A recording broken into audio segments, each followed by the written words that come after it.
Hi friends, ఈరోజు నేను అనంతపురంలోని దగ్గరలో ఒకటి దుర్గం అనే విలేజ్ దగ్గరకు వచ్చాను. ఇక్కడ అది కోట, ఒకప్పుడు రాజుల కోట. ఇక్కడ దుర్గమ్మవారు అనే పవర్ఫుల్ అమ్మవారు ఉండేవారంట. ఇక్కడ రాజులు ఉన్నప్పుడు అమ్మవారిని పూజిస్తే శత్రువులను ఓడించేవాళ్ళంట. అంత పవర్ఫుల్ అమ్మవారంట. సో ఇక్కడ ధ్యానం చేసి ధ్యానం యొక్క అనుభవాలను మీకు తెలియజేస్తాను. ఇక్కడికి ఎందుకు వచ్చానంటే, ఇది ఒక అడవి, చుట్టూ అడవి, కింద గ్రామం. ఇక్కడ ప్రజలు ఎలా ఉంటే వాళ్ళు ఉంటాయి, ఓన్లీ వేరుశెనగ పండించి రైతులు మాత్రమే ఉంటారు. సంబంధించిన రైతు కూలీలు మాత్రమే ఉంటారు. స్వచ్ఛమైన మనసులు కలిగి ఉంటారు. ఎందుకంటే పల్లెటూరులో చాలా వరకు ఎలాంటి తారతమ్యం లేకుండా స్వచ్ఛమైన అడిగితే ఇచ్చే దానంగా ఏదైనా ఇవ్వగలరు, అంత స్వచ్ఛంగా ఉంటుంది. కాబట్టి ఈరోజు ఈ అడవి ప్రాంతంలో ధ్యానం చేసి ధ్యానం యొక్క అనుభవాలను మరి యొక్క ధ్యానంలోని యొక్క సబ్జెక్ట్ను కూడా తెలుసుకుందాం. సో ఈ కొండను గురించి మీకు చెప్పాలని ఈరోజు వచ్చాను ఇక్కడికి. ఎందుకంటే మన చరిత్రలు చాలా ఉన్నాయి. అన్ని చరిత్రలు మనం చెప్పలేము. మనకు తెలిసినంత వరకు మన దగ్గరలో ఉండి ఏదైనా దొరికిన దాంట్లో మనం చెప్పగలమనే ఉద్దేశంతో నేను ఇట్లా వచ్చాను. ఇదిగో చూడండి, ఇక్కడ ఇది ఆ కాలంలో రాజుల కొలను. చూడండి, రాజుగారి కొలను. అప్పుడు పైన కోట, కింద వాళ్ళు జలకాలాడడానికి అప్పుడు ఎలాంటి కొలను తయారు చేసుకుంటారు, చుట్టూ రాళ్లతోనే. మనకప్పుడు రాతి కట్టడము చాలా ఈజీగా చేసేవారంట. చూడండి, ఎంత భద్రంగా. చూడండి, ఎన్నో వేల సంవత్సరాలు. చూడండి ఎంత భద్రంగా ఉంది, చూశారు కదా. సో పైన కొండను చూడండి, పైనుంచి కూడా మళ్ళీ మీకు కింద వ్యూ చూపిస్తాను. ఈ కొండ ప్రాంతం ఇదంతా, అంత కొండ ప్రాంతమే. సో మధ్యలో కొలను. సో ఇది ఒకప్పుడు రాజులు చాలా పగడ్బందీగా వాళ్ళ పునరావాస కేంద్రాలు ఏర్పాటు చేసుకున్నారు. ఈ కొండ చరిత్ర ఏంటంటే చెప్తాను మళ్ళీ. అంతవరకు stay tune. Thank you. Hi friends, చూడండి, అక్కడ 2 బావులు. అప్పుడు నీళ్లు స్నానం చేయడానికి రాజులకు. నేను ఇక్కడ నుంచి ఈ మధ్యలో నుంచి ఇలా వచ్చాను. ఇలా వస్తూ ఆ కింద నుంచి పైకి ఇట్లా పైకి వస్తూ కొండపైకి వస్తుంటే ఇది దారి. సో ఈ దారిలో ఇట్లా వస్తుంటే చూడు, అప్పుడు పోవడానికి దారిని రాళ్ళు పెట్టి ఇది దారి చేశారనమాట. చూడు ఎంత టెక్నాలజీ, అప్పుడు రాళ్ళతోనే దారి చేశారనమాట. సో స్టేట్ మొత్తం చూపిస్తాను. హాయ్ ఫ్రెండ్స్, అదిగో కింద నుంచి ఇట్లా చెప్పాను కదా. నేను ఈరోజు కొండ పైకి టాప్కి వెళ్ళలేకపోయానండి. ఇక్కడికి వచ్చే కొద్దీ ఇక్కడ రాళ్ళు అడ్డపడిపోయాయి. నేను ఇక్కడ రాగి చెట్టు కింద కూర్చొని ధ్యానం చేస్తాను ఇప్పుడు. ధ్యానం చేసి ధ్యానం యొక్క అనుభవాలు చెప్తాను. అంతవరకు స్టేట్. ఇదిగోండి చుట్టూ అడవి, ఇది ఒక కొండ, ఇది రాగి చెట్టు, ఇట్లా పైన కొండ. ఈ కొండను ఎక్కాలంటే నాకు ఇక్కడ పాజిబిలిటీ కనపడడం లేదు. అందుకని అనేసి వేరే మార్గం ఉందనుకుంటాను. నాకు తెలియక ఎట్లా ఎక్కాను. ఇంకోసారి అటువైపు నుంచి ఎక్కి కొండ యొక్క నుంచి మొత్తం కింది వ్యూ చూపిస్తాను. సో అంతవరకు స్టే ట్యూన్. ఇప్పుడు ఎక్కలేను, ప్రజెంట్కి అయితే ఇంతవరకే చేసేయగలను. మీకు అందరికీ ఆత్మక ప్రణామాలు. Thank you. ఓం శ్రీ గురుబ్రహ్మే నమః. జగద్గురు పితామహ సుభాష్ పత్రిజ్ గారికి ఆత్మక ప్రణామాలు. గురుగారు గురైన సదానంద ఏకి మహారాజుకి ఆత్మక ప్రణామాలు. నాకు జన్మనిచ్చిన తల్లిదండ్రులకు ఆత్మక ప్రణామాలు. నా జీవిత భాగస్వామికి ఆత్మక ప్రణామాలు. పరమ గురువులకు అందరికీ ఆత్మక ప్రణామాలు. నాకు ధ్యానం నేర్పిన గురువుకు ఆత్మక ప్రణామాలు. పాండరక్షటి దంపతులకు ఆత్మక ప్రణామాలు. నివాబ్ దంపతులకు ఆత్మక ప్రణామాలు. పరముల గురువులకు అందరికీ ఆత్మక ప్రణామాలు. విజయ్ కుమార్ దంపతులకు ఆత్మక ప్రణామాలు తెలియజేసుకుంటూ, విశ్వంలోని 12 మాస్టర్లందరికీ ఆత్మక ప్రణామాలు. విశ్వంలోని గౌతమ బుద్ధునికి ఆత్మక ప్రణామాలు. విశ్వంలోని రమణ మహర్షికి ఆత్మక ప్రణామాలు. విశ్వంలోని రామకృష్ణ పరమహంసకు ఆత్మక ప్రణామాలు. విశ్వంలోని వివేకానందకి ఆత్మక ప్రణామాలు తెలియజేసుకుంటున్నాను. విశ్వంలోని మునులకు, మునీశ్వరులకు, యోగులు, యోగీశ్వరులకు ఆత్మక ప్రణామాలు తెలియజేసుకుంటున్నాను. ముందుగా వీళ్ళందరికీ ఆత్మకరణలు తీసుకుంటే వీళ్ళంతా ధ్యాన ద్వారాన్ని ఈ ప్రపంచాన్ని మార్చాలని చూశారు కాబట్టి వాళ్ళందరికీ ఆత్మకరణలు తెలియజేసుకుంటున్నాను. ఓం శ్రీ గురుబ్రహ్మే నమః. హాయ్ ఫ్రెండ్స్, ఈరోజు నేను ధ్యానం చేయడానికి అనంతపురకు దాదాపు 20 కిలోమీటర్ దూరంలో ఉండే దుర్గం కోట, యాక్చువల్గా ఇది దుర్గం ఫోర్ట్ అంటారు. ఇది ఒకప్పుడు రాజుల కాలం ఫోర్ట్. రాజుల పైనే ఈ కొండ మీద పరిపాలించేవారు. ఈ కొండ మీద నుంచి కింద చుట్టంతా అడవి. ఇది ఒక సేఫ్టీ రాజ్యంలాగా ఉండేది. అప్పుడు చాలామంది కొండల మీదనే రాజులు ఉండేవాళ్ళు పూర్వకాలంలో. ఇక్కడ మంచి పరిపాలన, ఇక్కడ నుంచి మంచి పరిపాలన కూడా చేశారని చెప్పారు. కానీ నేను ఇక్కడ ధ్యానం చేయడానికి వచ్చానంటే ఇక్కడ చరిత్ర తెలుసుకొని ఇక్కడ కూడా ధ్యానం చేసి, మనం ప్రకృతిలో కదా, ఇది చుట్టూ ప్రకృతి ఉంది. మీకు చూపించాను వీడియో, చుట్టూ ప్రకృతి.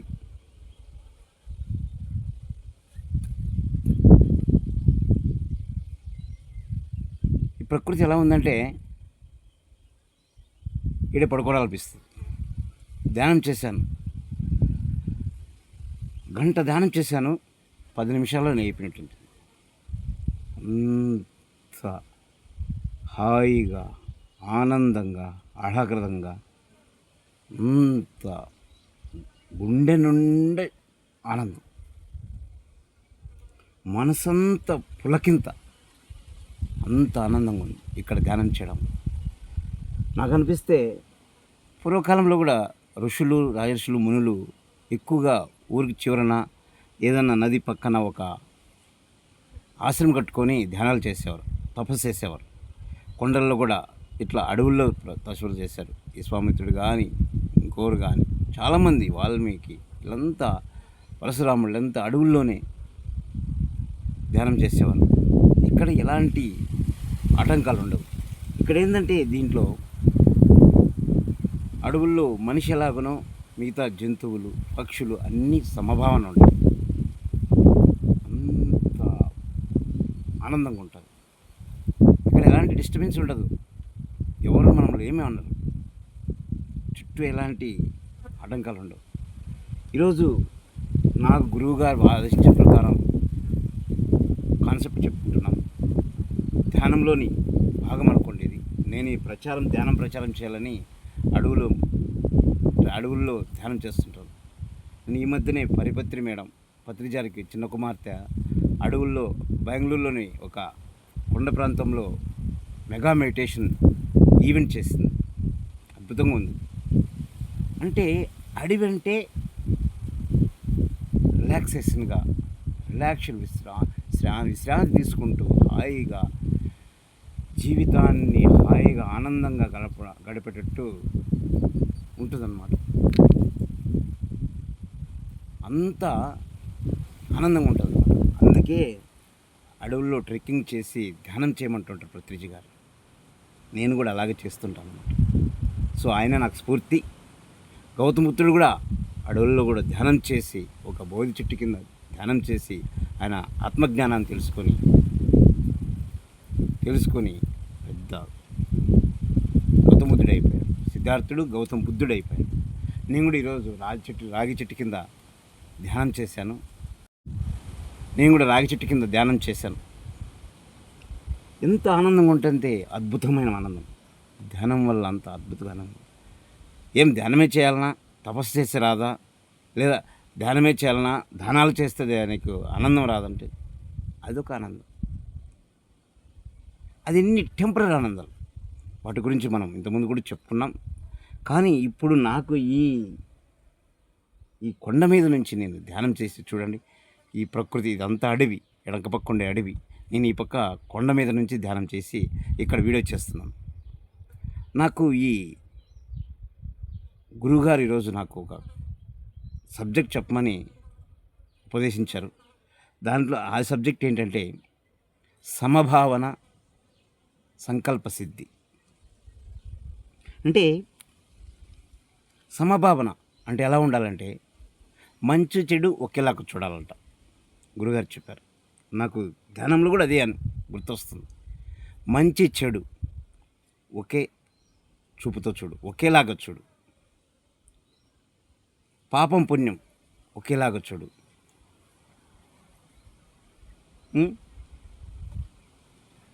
అన్నీ ఒకేలాగా చూడు, అన్ని ప్రాణులు ఒకే చూడు, అన్ని ఆత్మలు ఒకటే అని చెప్తారు.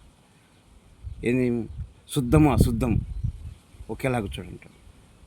శవాన్ని దేహాన్ని, ఇప్పుడు నువ్వు మనిషిని శవాన్ని ఒకేలాగా చూడమంటాడు. ఎందుకు చూడమంటాడు? అదే ప్రశ్న. గురువుగారు ఎందుకు చూడమంటున్నా అంటే, అలా చూస్తేనే నీకు ఈ లోకం సమదృష్టి ఉంటుంది, సమభావన ఉంటుంది. నువ్వు చెడును చూసి చెడుని నువ్వు చూసుకోవడం వల్ల నీలో ఉండే ఈ అరిషడ్వర్గాలు ఎలా పోతాయి? నువ్వు చెడుని చూసి కోప్పడి ద్వేషించి చేస్తే నీలో అరిషడ్వర్గాలు పోయినట్టు నువ్వు ఒక ధ్యానం ఎలా అవుతావు? అవన్నీ పోగొట్టుకో, అప్పుడే నువ్వు ధ్యానం అవుతావు, అప్పుడే నువ్వు జ్ఞానం అవుతావు అన్నాడు పత్రిజీ గారు. గౌతమ బుద్ధుడు గారు కూడా అది చెప్పారు. ఒక జ్ఞానికి కావాల్సిందండి సమభావన. మంచి చెడును ఒకేలాగా చూడు, శుద్ధము అశుద్ధమును ఒకే చూడు. అంటే నువ్వు తిన్న ఆహారాన్ని, నువ్వు వదిలిపెట్టే మలినాన్ని ఒకేలాగా చూడు. ఎందుకు వేరు వేరు చూస్తావు?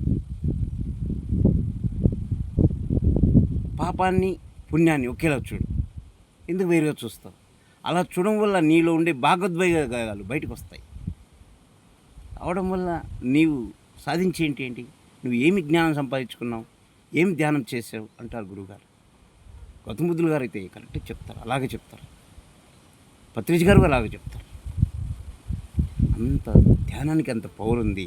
నువ్వు ధ్యానం చేయంటాడు. ఏ విషయంలో అయినా కూడా నువ్వు కూర్చో, ధ్యానం చేయి. సమభావన. అన్నమాచార్యులు చెప్పారు కదా తన సంకీర్తనలో, బ్రహ్మమొక్కడే పరబ్రహ్మమొక్కటే, పరబ్రహ్మమొక్కటే, నిద్ర నిండార రాజు నిద్రయునొక్కటే, అంటనే బంటు నిద్ర అదియునొక్కటే, మెండైన బ్రాహ్మణుడు మెట్ట భూమి ఒకటే,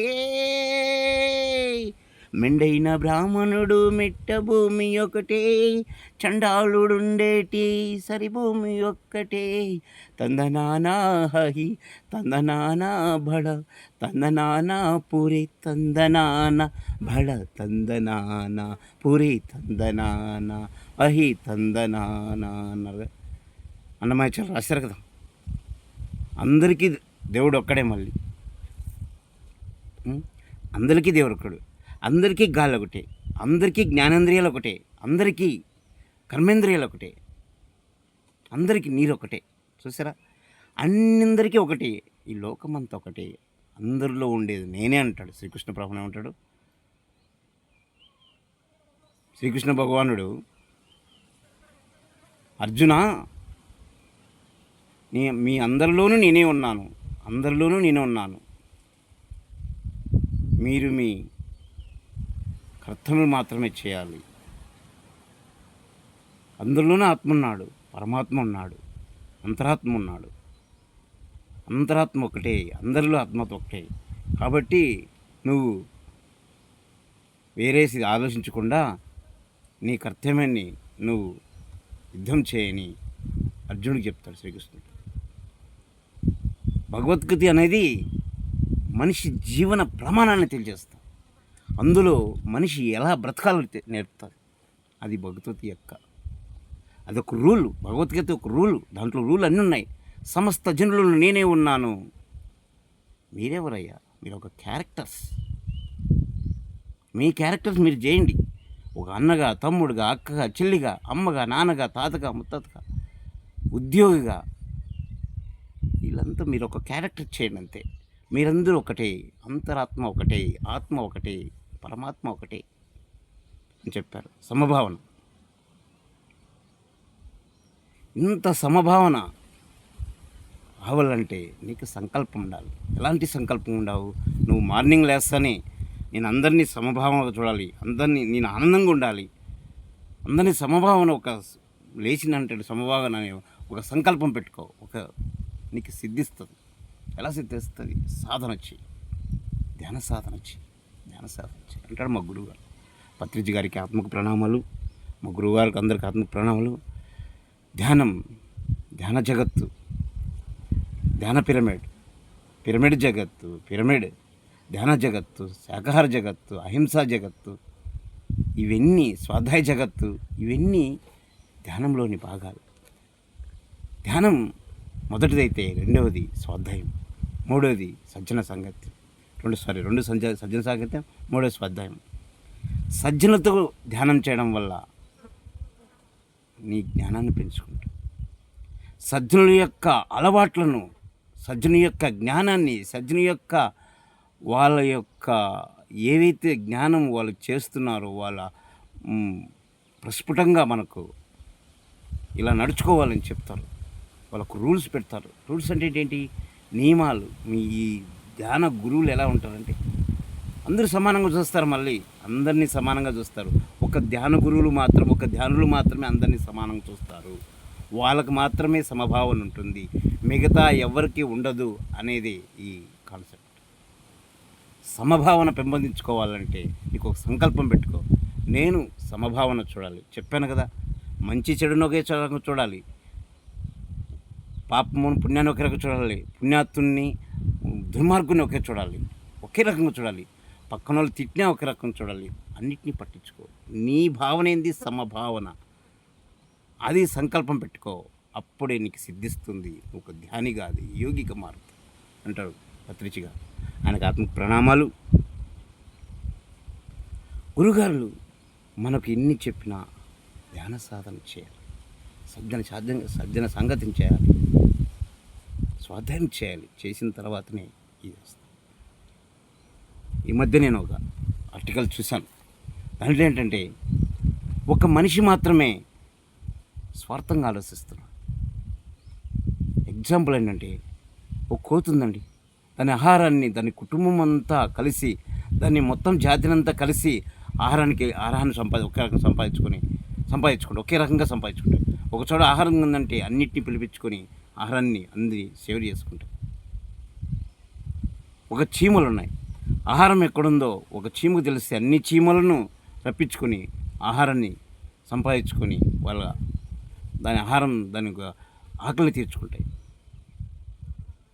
కాకింది, ఒక ఆహారం ఎక్కడైనా దొరికిందంటే కావు కావు కావు కావు కావు అని పిలిచి అన్నిటిని పిలిచి తన ఆహారాన్ని షేర్ చేసుకొని ఆహారాన్ని పంచుకొని ఆనందంగా ఉంటాయి. కోకిలు, ఒక పక్షులు ఏమైనా సరే, జంతువులు, కోతి. ఒక మనిషి మాత్రమే సంపాదన, అందరి సంపాదన తనకే వచ్చి తన కొడుకులకు మాత్రమే, తన బంధువులు మాత్రమే, వాళ్ళు మాత్రమే దాన్ని అనుభవించాలనుకుంటాడు.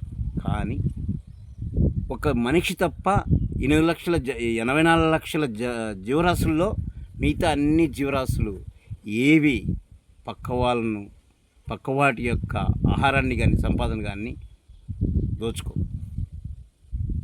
అది నియమం, సృష్టి నియమం. శ్రీకృష్ణుడు చెప్పాడు కదా, సర్వ మానవ జీవరాశుల యందు నేనే ఉన్నానంట. అవి జీవరాశులు 84 లక్షల జీవరాశులన్నీ లక్షలు, మనం ఒక జీవరాశి అయితే మనము తప్ప, ఒక జీవుడు తప్ప, ఒక జీవాత్మ తప్ప మిగతా జీవులన్నీ, పశుపక్షాదులన్నీ వాటి యొక్క ఏదైతే సంప్రదాయం ఉందో, ఒక ఆహారం సంపాదించడం కానీ, ఒక జీవన విధానం కానీ అన్నీ యాజ్ పర్ సృష్టి ప్రకారమే జరుగుతున్నాయి. ఒక జీవుడు తప్ప. ఆ జీవుడు ఇప్పుడిప్పుడు మారుతున్నాడు, ధ్యానంలోకి వస్తున్నాడు. ధ్యానంలోకి వచ్చి తన జీవన శైలిని మార్చుకొని సమభావం రావాలని కోరాలని ఒక పత్రిజీ గారు సంకల్పం పెట్టుకున్నాడు. ఎన్నో కోట్ల మంది ఊరు తిరిగాడు, పల్లె ఇంటింటి తిరిగాడు, ధ్యాన ప్రచారం చేశాడు. ఒక ఛానల్ కూడా పెట్టాడు. ఛానల్కు పెట్టి ధ్యాన ప్రచారం చేస్తాడు. నాదేదో చిన్న channel, Gautam Buddha meditate channel. నేను కూడా ఏదో పల్లెకు వెళ్ళి ధ్యానం చేసే వాళ్ళ స్థితిగతులు తెలుసుకుంటున్నాను. ఈరోజు నేను ట్రెక్కింగ్ చేసి ఒక ప్రకృతిలో ధ్యానం చేసి ధ్యానం యొక్క అనుభవాలు మీకు చెప్తాను. నాకు చాలా ఆనందం కలిగింది. ఆనందం మీకు రావాలంటే ధ్యానం చేయండి. ధ్యానం అనేది ఒక గంట చేస్తే వచ్చేది కాదు, ఒక నిమిషం వచ్చేది కాదు. ఇది ఒక జీవన శైలి కావాలి. ప్రతి నిత్యం నువ్వు అన్నం తింటున్నావా, ధ్యానం చేస్తావు. నువ్వు అన్నం తినకపోతే నీకు అనారోగ్యం అవుతుంది తెలుసు కదా. అన్నం తిన్నా తినకపోయినా ధ్యానం చేయి, నీ అనారోగ్యం రాదు. ఇది జీవన స్థితిగతులు లీనమైపోవాలి. ధ్యానమే ఒక కార్యక్రమం అయిపోవాలి. అప్పుడే జీవన స్థితి మారుతుంది. ఎప్పుడైతే జీవన స్థితి మారుతుందో నీ బుద్ధి మారుతుంది. నీ బుద్ధి మారిందంటే నీ మనసు మారుతుంది. నీ మనసును కట్టడిచ్చేస్తే ఇంకా నీకు తిరిగి ఉండదు అంటాడు పత్రిజీ గారు. ఆయన ఆత్మ ప్రణామాలు. ప్రియమైన నా ప్రేక్షకులారా, గౌతమ్ బుద్ధ మెడిటేషన్ ప్రేక్షకులు గారా, ఎవరైతే చూస్తున్నారో నా ఛానల్ కానీ నా వీడియోస్ కానీ చూస్తున్నారో, నా షార్ట్స్ కానీ చూస్తున్నారు కదా, నేను ఒక్కటే నా ధ్యేయం, ధ్యానాన్ని ప్రచారం చేయాలి. 10 మందితో ధ్యానం చేయించాలి. 10 మంది ధ్యానం గురించి చెప్పాలనేది నా ధ్యేయం. చూసారా, ధ్యాన జగత్, ఈ జగత్తుని ధ్యానమయం చేయడమే పత్రిజీ గారి యొక్క గొప్ప ఆశయాన్ని నెరవేర్చాడు. ఒక ధ్యాని మాత్రమే తన మరణాన్ని ఎప్పుడొస్తుందో కనుక్కుంటాడు. ఒక ధ్యాని మాత్రమే తన పుట్టుపుత్రాలు తెలుసుకుంటాడు. దాని జన్మల పరంపర తెలుసుకుంటాడు. అప్పుడే తను వచ్చిన ఈ భూమి మీదకి ఎందుకు వచ్చాడో తెలుసుకొని, ఆ భూమి మీదకి వచ్చిన అతని కర్తవ్యం తెలుసుకొని ఆ కర్తవ్యానికి మాత్రమే బందీ ఉంటాడు. అది ఒక్క ధ్యాని వల్లే అవుతుంది. తను ధ్యానం ఎందుకో ఇక్కడ భూమి మీదకి ఎందుకు వచ్చాడు, దాని పుట్టుక ఎందుకు వచ్చాడు, అతని పుట్టుక ఏంటి, ఎక్కడ పుట్టినాడని అనవసరం. కానీ దాని జన్మరాశిని తెలుసుకుంటాడు ఒక ధ్యాని మాత్రమే. తన థర్డ్ ఐ తెలుసుకుంటాడు. ఎప్పుడు తెలుసుకుంటుంది? తన ధ్యానంలో లీనమైపోయి ధ్యానం ద్వారానే తన మూడో కన్ను తెలుసుకొని, జ్ఞాన నేత్రాన్ని తెలుసుకొని, ఒక జ్ఞాని తన జీవిత ఎన్నో జన్మలు చెప్పారు కదా, 350 నుంచి 400 జన్మలు ఎత్తితే కానీ 84 లక్షల జీవరాశుల్లో జన్మలలో 350 నుంచి 400 జన్మలు తీసుకున్న తర్వాత ఉత్తమైన జన్మ, మానవ జన్మ అంటారు. కానీ ఈ ఉత్తమైన జన్మలో చేయాల్సిన కార్యక్రమాలు చాలా వరకు చేయడం లేదు. చాలామందికి పైన ఒక రకంగా ఉంటారు, పైన ఒక రకంగా మాట్లాడు, లోపల వేరే ఉంటారు. అది కొందరికి కర్కృతత్వం. పైన మాత్రం ప్రశాంతం, లోపల వాడు తన వృత్తిపరంగానూ ఇష్టపడతాడు ఇతరులను, తన కులం ప్రకారం మత ప్రకారం ఇష్టపడతాడు. కానీ బయటికి చెప్పేటప్పుడు మాత్రం వేరే రకంగా చెప్తున్నాడు. ధ్యానంలో కూడా కొందరు ఉన్నారు, అలాంటి వాళ్ళు చేయొద్దండి దయచేసి.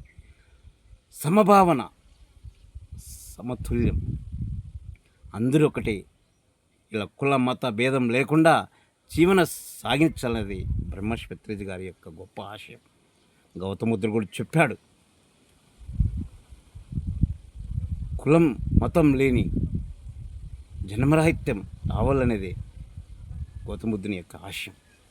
అందుకే ఆ మహానుభావుని నేను ఛానల్గా గౌతమ బుద్ధుని ఆయన పేరు మీద ఛానల్ పెట్టుకుని ధ్యానం గురించి ప్రచారం చేస్తాను. నేను ధ్యానం గురించి ప్రచారం చేస్తున్నాను అంటే అది పూర్వజన్మ సుకృతమని చెప్తాంటారు గురుగారు. అందరు గురుగారు చెప్తున్నారు, మీరు ధ్యానంలోకి వచ్చింటే ఎన్నో జన్మల పుణ్యాలు చేసి ఉండాలయా. పాపాలను ఏదైనా చిన్న పాపాలు పోగొట్టుకోవడానికి మాత్రమే ఈ జన్మకు మీరు ఈ ధ్యానానికి వచ్చారు. మీరు ఇంతకుముందు ధ్యానం చేసినారు, తపస్సు చేసి ఉండొచ్చు. ఈ జన్మలో మీరు ధ్యానానికి వచ్చినారంటే ఇక అర్థమేం తెలుసా మీకు? మీరు పోయిన జన్మలో ధ్యానం చేసి ఈ జన్మలో ధ్యానానికి వచ్చినారంటే మీ జన్మ ధన్యమైపోతుంది అని నాకు అయిందనిపిస్తుంది. నా జన్మ ధన్యమే అవుతుంది అనిపిస్తుంది. ఎందుకంటే అయిందంటే నేను ఇంకా 2 సంవత్సరాల ధ్యానం యొక్క ప్రయాణం, ఇంకా నా జన్మ ఎంతవరకు ఉందో, నా అంతిమం ఎంతవరకు ఉందో తెలియదు, చావు ఎంతవరకు ఉందో ఇంకా తెలియదు. నాకు థర్డ్ ఓపెన్ కాలేదు. కానీ నేను సాధన చేస్తాను, నా ప్రయత్నం చేస్తాను. ఇక్కడ నేను కూడా తెలుసుకుంటున్నాను. నేను ఎవరనేది తెలుసుకుంటున్నాను. ఆ పరంపరలోనే ధ్యానం కూడా చేస్తున్నాను. ఒక వీడియోస్ ధ్యాన ప్రచారమే కాకుండా నేను కూడా ధ్యానం చేసి నేనెవరు, ఈ భూమి మీద ఎందుకు వచ్చాను, ఈ జన్మ తీసుకుని ఈ భూమి మీద ఎందుకు వచ్చాను అనేది కూడా తెలుసుకుంటారు. ఖచ్చితంగా తెలుసుకుంటారు. తెలుసుకుంది నీ జన్మను చాలించలేను కదా. నా జన్మ పూర్వజన్మలు ఎన్నున్నాయో ఇవన్నీ తెలుసుకొని మీకు కూడా చెప్తాను. నాకు ఇంకా అంత జ్ఞానం రాలేదు, అంత సాధన ఇంకా నేను చేయలేదు, చేస్తాను. నేను ఇంకా ఏదో మొదటి అడుగులోనున్నాను. నాకు తెలిసి నాకు వచ్చిన జ్ఞానమైన కూడా కొంచెం, ఇది కూడా నథింగ్. తెలిసింది నేను ధ్యానం చేస్తే నాకు వచ్చిన ఏదో గురువులు గారు సూక్ష్మ రూపంలో ఉండి నా వెనుకుండి నడిపిస్తున్నారు. నువ్వు ఈ ధ్యానం గురించి ఇలా చెప్పు, ధ్యానం గురించి ఇలా ప్రచారం చెయ్యి. ఈరోజు కూడా సమభావన, సమతుల్య, సంకల్ప సిద్ధి అనే కాన్సెప్ట్ కూడా మీకు చెప్పాల్సింది కూడా గురువులు గారే చెప్పారు. అది ఎక్కడి నుంచో నాకు మైండ్లోకి వచ్చింది. నుంచి నేనేమి మొదటి నుంచి నా చిన్నప్పుడు పుట్టి నుంచి ఈ ఆపకంలో లేను కదా. 2 ఏళ్ళ నుంచి వచ్చాను.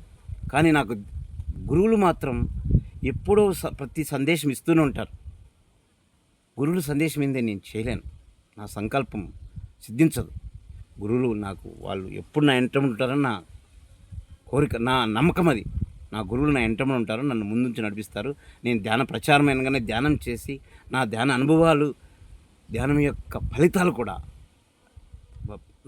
నా దగ్గరున్న ప్రజలకు, నాతో పాటు ఎవరైతే ఉంటారో ఆ ప్రజలకు నా వీడియోస్ చూసినా కానీ నాతో కలిసిన ప్రజలకు నేను తెలియజేస్తుంటాను. ప్రతి ఎవరికి నేను ధ్యానం చేయండి అని చెప్తుంటాను. ఏ ఆఫీస్కి వెళ్ళినా, ఎక్కడికి వెళ్ళినా ధ్యానం చేయండి. మీకు ఏదైనా అనారోగ్యం సమస్య ఉందా, ఏదో ఒక అర్ధగంట ధ్యానం చేయండి అబ్బా, మీ సమస్యలు ఏమవుతుంది. ఇప్పుడు చెట్టు ఉన్నది, చెట్టు ఏం చేస్తుంది,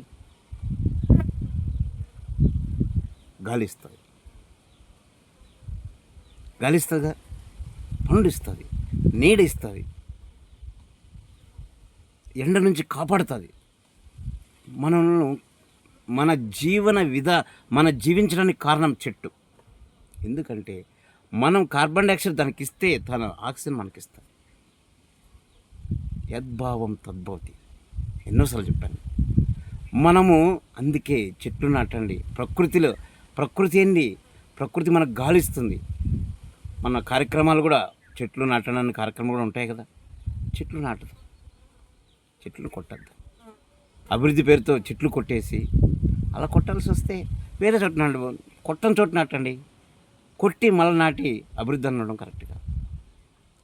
ఎక్కడైతే చెట్లు కొట్టకుండా చెట్లు ఎంతకాలం జీవిస్తే అంతవరకు ఉండేటట్టు చెట్లు నాటండి అనేది నా ఉద్దేశం. అడవులు ఉన్నాయి చూడు, ప్రకృతి ఎంత ఆహ్లాదకరంగా. ఇలా పైన రాగి చెట్టు ఉంది, ఇది నా పైనే ఉంది, దాని కింద నేను వీడియో కూడా చేస్తున్నాను. ఎంత చల్లని గాలి ఇస్తుంది, ఆహ్లాదకరం. నాకు ఇది ఇక్కడే పడుకొని నిద్రపోవాలనిపిస్తుంది. ప్రకృతి పడుతూ నిద్రపోతే ఇంత కొండ కూడా ఎక్కాను. మామూలుగా నేను చిన్నప్పుడు కొండలు ఎక్కేవాడిని.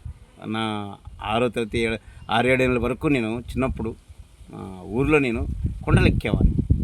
ఆ అనుభవం ఈరోజు నేను కొండ ఎక్కాను. అందుకే కొండలు ఎక్కుతుంటాను. నాకు ఈ అనుభవం ఉంది. అలాగే ధ్యాన అనుభవం కూడా తెచ్చుకుంటున్నాను. నాకు ఇంతకుముందు ఉండాలి తెలియదు, అంటే చిన్నప్పటి నుంచి లేదు. ఎప్పుడైతే నేను ధ్యాన మార్గంలోకి వచ్చానో అప్పటి నుంచి వచ్చింది. పూర్వజన్మలో నేను కూడా ధ్యానం చేశాననేది కూడా నాకు ఇంకా ఎరుక రాలేదు. ఎప్పుడైతే ఎరుక వస్తుందో అప్పుడు నాకు పూర్వజన్మంలో కూడా గుర్తొస్తాయి. ఆ గుర్తం వచ్చినప్పుడు మీకు చెప్పగలుగుతాం. ఇప్పుడైతే మనమందరం ధ్యానం చేస్తాం. ధ్యానం చేసి యద్భావం తద్భవం, చెట్లు నరకద్దండి, ప్రకృతిని కాపాడండి అని కూడా చెప్తాను. పైకి చాలామంది ఉంటారు, ఏమండి, సత్కర్మలు, దుష్కర్మలు. గొప్పగా మాట్లాడితేనో గొప్పగా అంటేనో గొప్ప పనులు కావండి. గొప్ప పనులు చేయాలంటే మనస్సు ఉండాలి. మనస్సు అనేది ఎప్పుడైతే ధ్యాన మార్గంలో, భక్తి మార్గంలో కూడా కొందరు దాన ధర్మాలు చేస్తుంటారు. వాళ్ళు కూడా ధ్యాన మార్గం ఉండే చేస్తారు. వాళ్ళ జీవిత రహస్యం తెలుసుకోవడానికి కూడా కొందరు చేస్తుంటారు. ధనముండే ఎందుకండి గౌతమ బుద్ధుడు, సిద్ధార్థుడు, రాజు ఎంతో ధనముండి ఎంతో ఉండి కూడా తను ఈ సమభావన లేదు, సమతుల్యం లేదు. రాజు పేద ఉంది, ఎందుకు వాడు పేదవాడు డబ్బులు అన్నం కూడుగుడ్డు లేకుండా ఇలా అయిపోయినాడని చూసే కదా ఎందుకు ఈ అవస్థ వచ్చిందని, ఎందుకు వచ్చిందనేది తెలుసుకోవడానికే కదా ఆయన రాజ్యాన్ని వదిలేసి అడవులకు వెళ్ళి ధ్యానం చేసి తపస్సు చేశాడు. 5 ఏళ్ళు రాలే. ఒక బోధి చెట్టు కింద ధ్యానం చేసి తెల్లవారుదు 4 గంటలకు 5 గంటలు లేచి జ్ఞానాన్ని పొందాడు. చూస్తే నాకు జ్ఞానం వచ్చిందన్న గౌతమ బుద్ధుడు బోధి చెట్టు కింద. అది ధ్యానం యొక్క మహిమ. నువ్వు కూడా ధ్యానం చెయ్యి. నీకు ఏ మహిమ వస్తుందో నీ వాక్యే బ్రహ్మవాక్య అయిపోతుంది ధ్యానం చేస్తుంది. మీరు అనుకుంటున్నారేమో ధ్యానం వల్ల ఇవ్వడం ఏమొస్తుందని చేసి చూడండి. ఏదేగానే దాన్ని అనుభవిస్తే కదా మనకు తెలిసేది, అనుభవం వచ్చేది. చేయకుండా ఏమొస్తుంది? ఊరు కళ్ళు మూసుకుంటే ఏమొస్తుంది? కళ్ళు మూసుకుని వచ్చేది, కళ్ళు మూసుకుంటుండేది కాదు. కళ్ళు మూసుకుని కళ్ళు ఒక్కటే మూసుకుంటే జరగదు. నీ హృదయం, నీ మనసును మూయాలి. ఫస్ట్ నీ మనస్సును మూసేయాలి. నీ ఆలోచనలన్నీ బంద్ చేయాలి. మొత్తం శూన్యమైపోవాలి. నీ ఆలోచనలు జీరో రావాలి. అప్పుడే నీకు ధ్యానం కుదురుతుంది. మనసుల్లో 1,00,000 ఆలోచనలు, 1,00,000 కోరికలు, 1,00,000 దుర్మార్గాలు, పాపాలు, ద్వేషాలు, క్రోధాలు పెట్టుకొని ధ్యానం చేయడం వల్ల ఉపయోగం లేదు. ఇవన్నీ జీరో అయిపోవాలి. అర్షడ్వర్గాలన్నీ జీరో. శ్రీకృష్ణుడు ఏం చెప్తాడు భగవద్గీతలో? దుఃఖములు కలిగినప్పుడు దిగులు చెందనవాడు, సుఖములు కలిగినప్పుడు, సంతోషములు కలిగినప్పుడు సృహలేనివాడు, క్రోధము, భయము, రాగము లేనివాడు స్థితప్రజ్ఞుడు అందుడు. అంటే దుఃఖములు అంటే బాధ కలిగినప్పుడు దిగులు చెందకూడదు. దిగులు చెందకూడదు. ఎప్పుడు నీకు సమభావం ఉన్నప్పుడే, సమభావన బాధకు, కష్టానికి, నష్టానికి, కన్నిటికి చెల్లించకూడదు. అదే సమభావన అంటే. అది సంకల్పం పెట్టుకోవాలి. పొద్దున్న లేస్తేనే ఆనందంగా ఉన్నప్పుడు అన్నప్పుడు సంకల్పం అయిపోయా. ఇంకా ఎవరు ఏమన్నా పట్టించుకునేలా. కోపాలు, తండ్రి తిట్టినా, కొడుకు తిట్టినా, భార్య తిట్టినా, భర్త తిట్టినా, పిల్లలు తిట్టినా, ఎవరికి ఏం సమభావన, నీలో ఉండే ఆ ఆనందం, ఆ సమభావన ఎప్పుడైతే వస్తుంది, ఇవన్నీ నథింగ్ అన్నప్పుడు వస్తుంది. దిగులు చెందొద్దు. అదే చెప్పాను కదా, సమభావన అంటే ఏంటి? కష్టాన్ని, నష్టాన్ని ఒకే రకంగాను చెప్పాను కదా, మంచి చెడును ఒకే రకంగాని, శుద్ధాన్ని అశుద్ధాన్ని ఒకే రకంగాను, కర్మను, పాపమును, పుణ్యాన్ని ఒకే రకంగాను, వీటన్నిటినీ గొప్ప డబ్బులున్నవని డబ్బులేని ఒక రకంగాని, వీటన్నిటినీ ఒకే రకంగా చూడాలంట. అప్పుడే ధ్యాని. సమభావన చెప్పాడు కదా శ్రీకృష్ణుడు. దుఃఖములు కలిగినప్పుడు దిగులు చెందనివాడు, సుఖము కలిగినప్పుడు సృహలేనివాడు, క్రోధము, భయము, రాగము, ద్వేషము లేనివాడు, లేకుండా ఉండేవాడు,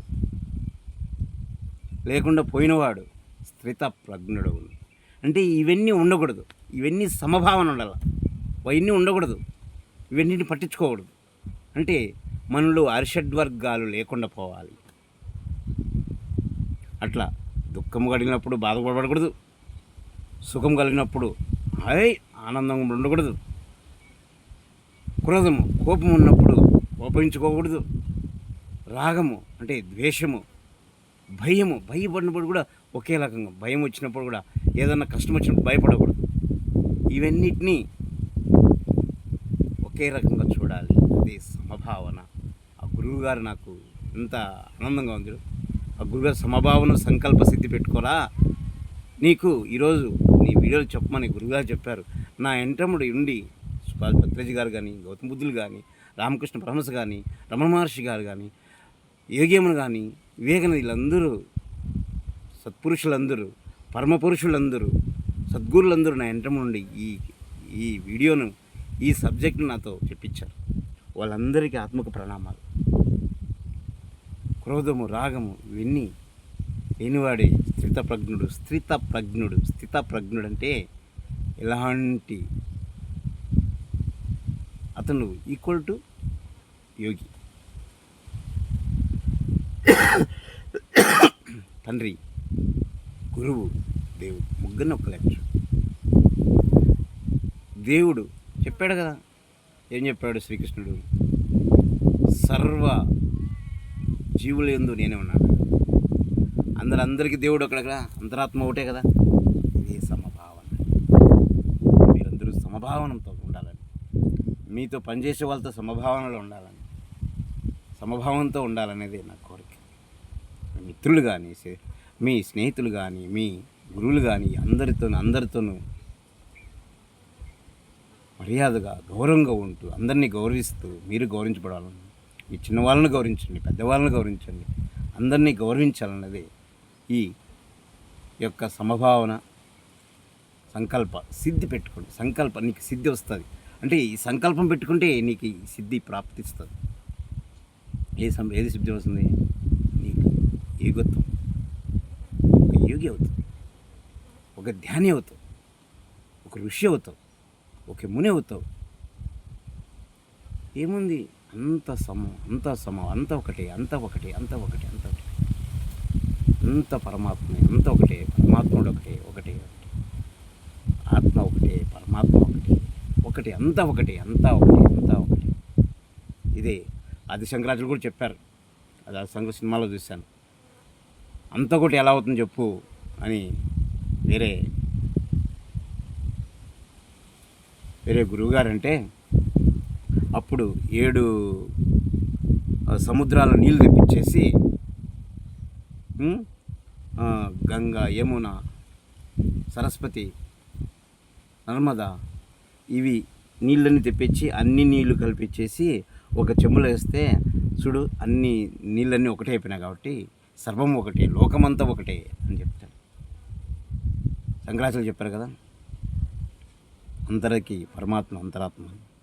అట్లా శంకరాచార్యులు కూడా అంతా ఒకటే. ఆదిశంకరాచార్యులు ఆయనకు ఆత్మకు ప్రణామాలు, శ్రీకృష్ణ మహానుభావునికి ఆత్మకు ప్రణామాలు, ధ్యాన గురువైన సుభాష్ పత్రికాకి ఆత్మకు ప్రణామాలు, గురువాగుడైన సదానంద యోగేశ్వరుల వారికి ఆత్మకు ప్రణామాలు, గౌతమ బుద్ధునికి ఆత్మకు ప్రణామాలు. మీకు అందరికీ ఆత్మకు ప్రణామాలు. ఈ వీడియో నచ్చితే